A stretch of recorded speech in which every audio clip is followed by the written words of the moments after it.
Wicked for Good, the sequel to last year's smash box office hit, is coming out in just a few days. And whether you liked the movie or not, in all likelihood, it's going to make a shit ton of money this weekend because the core audience that it was made for, the massive fan base for this franchise, it is going to come out in droves to support the movie once again. Wicked for Good to cast record 200 million plus opening spell on the box office.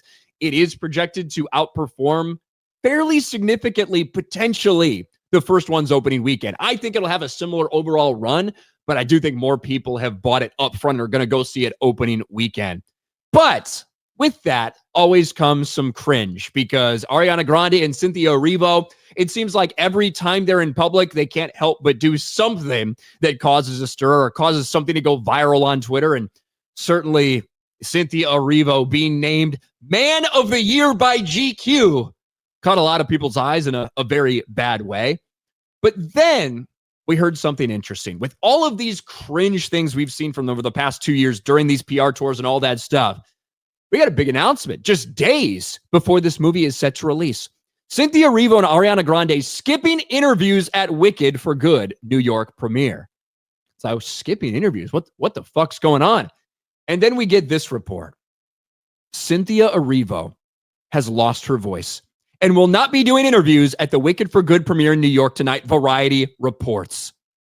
Ariana Grande will also be skipping interviews in solidarity.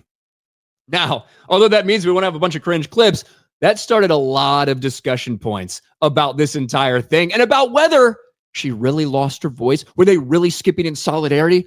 Or is this a ploy to not let them be out in front of anybody to embarrass themselves even further?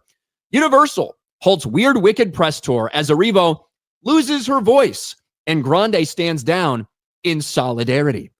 And look, I saw a lot of people that I follow, a lot of people that I like and stuff like that saying, hey, the reason this is all bullshit. The reason this is happening is so they don't have any more cringe shit. The studio's shutting them down.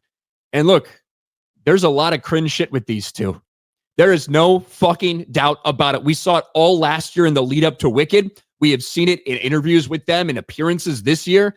There's a lot of strange things between these two. Cynthia Erivo and Ariana Grande, whether they're holding hands and crying about something or holding space for each other or supporting each other just a little bit too strangely or freakishly.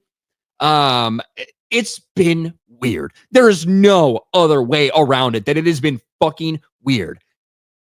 But I think that what some people don't quite grasp is, although I find this weird, you find this weird, a lot of people in this chat probably find this weird and fucking off-putting. It worked for the core audience for the last movie. Wicked was a huge success. So over $750 million at the global box office, nearly $500 million just here in the United States. And that was part of this massive fucking PR tour that they did. The audience, and I think for the most part, it's white women. That's probably the core audience for this. It became the biggest Broadway theatrical adaptation to hit the theaters ever in history at the box office. It was massive.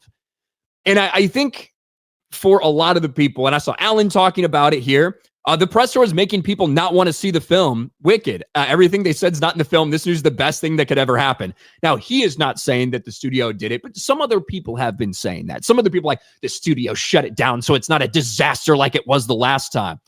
And although I think it's cringe as fuck, I think it's retarded. It was not a disaster last time. It actually worked very well. And the lead up to this one, which is, it looks like it's going to be even bigger. The sequel is going to be even bigger, at least opening weekend, than the original one was. What I think is far more likely is that Cynthia Erivo did lose her voice. And because these people are fucking weird, because they are weird, because they're fucking weirdos, and they look like they're in love with each other, whatever, I absolutely do think that Ariana Grande, if Cynthia Erivo could not go out there and give an interview, wouldn't want to overstep, would want to hold space, would want to make sure that she doesn't overshadow her co-star, because really it's about her too. I 1000% think that that is more likely than the studio coming in and shutting down something that wasn't a disaster in the first movie. That's truly what I think. I think all this shit is fucked up. But I also can acknowledge when I'm not the target audience for something. And the target audience for Wicked came out in droves to support it last time. They're going to come out in droves to support it this time as well. But it is interesting. A lot of people throwing it out there. Maybe, just maybe, the studio said, no, too much, too weird. We have to protect the movie. I just don't think that that is the most likely explanation. I think the most likely explanation is these two are fucking weirdos.